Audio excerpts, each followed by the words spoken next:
guys, welcome back to the bus build. So as you can see, I dyed my hair and it was a horrible idea because now it's falling out. So I'll make a nice little video about that, about how to dye your hair and how not to.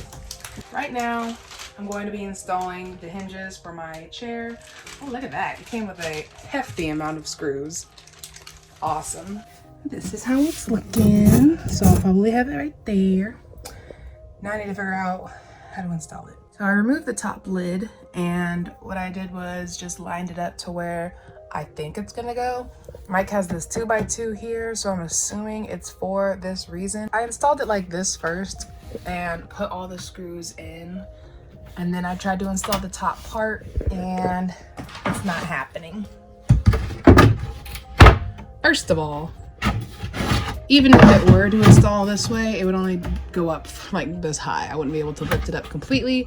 As you can see, the wood kind of covers up the holes, meaning this needs to extend out if I were to have it there. But I'm trying to think of other ways to do it.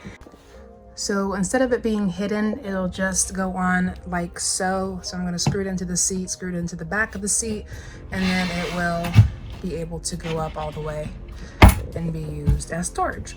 I will be having cushions in here, so it's not like it's going to be completely visible, but you know, it sucks that it can't be hidden. I would have to extend it out, and I kind of don't want to do that, so I'm going to be okay with it just being like that.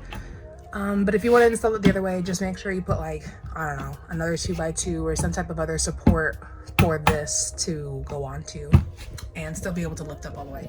So yeah, I'm just going to start screwing in, and I'll show you in a moment how it looks. So I figured out, since the seat is at an angle, as you can see, it's not completely straight. It wasn't working as well. So I think I'm gonna put it over here because now the holes line up with the wood and this. So since I'm allowing the seat to open the other way, I need to cut it down more. So I made my little line here, if you can see it.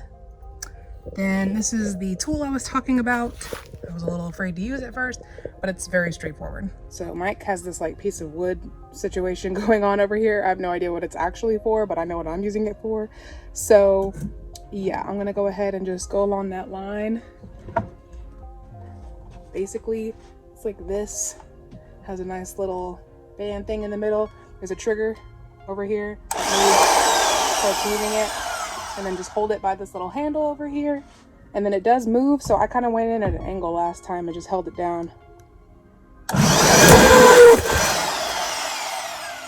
that time it really moved.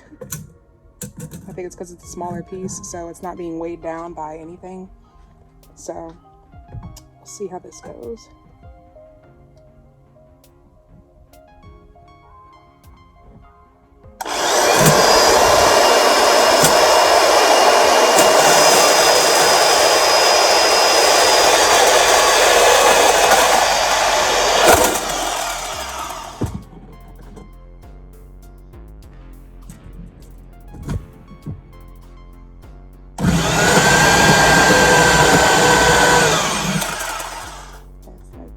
Caught in the blade.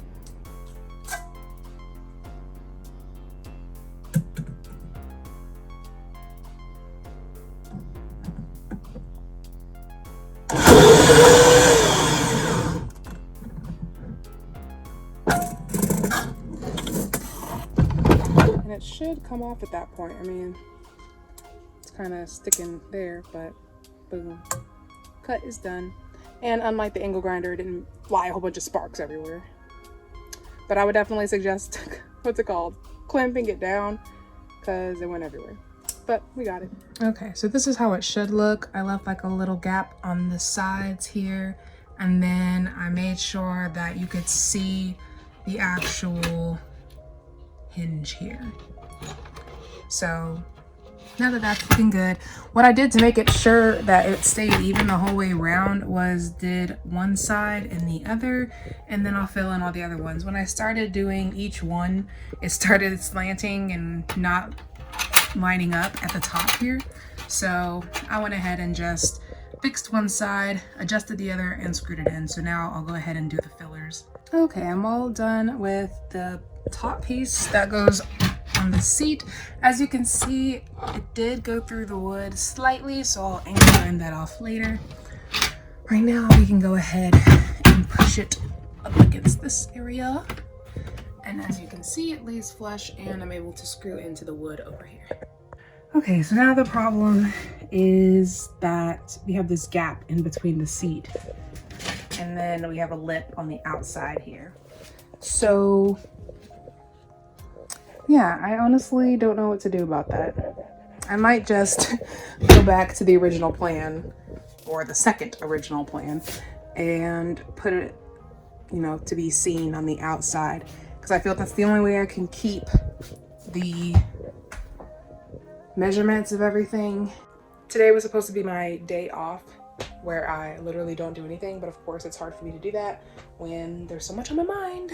I made a to-do list the other day of everything that needs to be done in the bus, very similar to the one that I went over with you guys. So 5 major things with like subcategories in those major things, and yeah, it's a lot.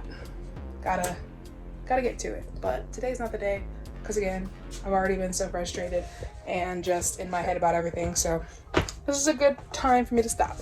I tried. That's all that matters. But thanks again for joining me. I appreciate you watching my trials and tribulations. Yeah, my successes and failures, I guess. But catch you tomorrow, and hopefully we can get some things done more efficiently. Love you. Bye.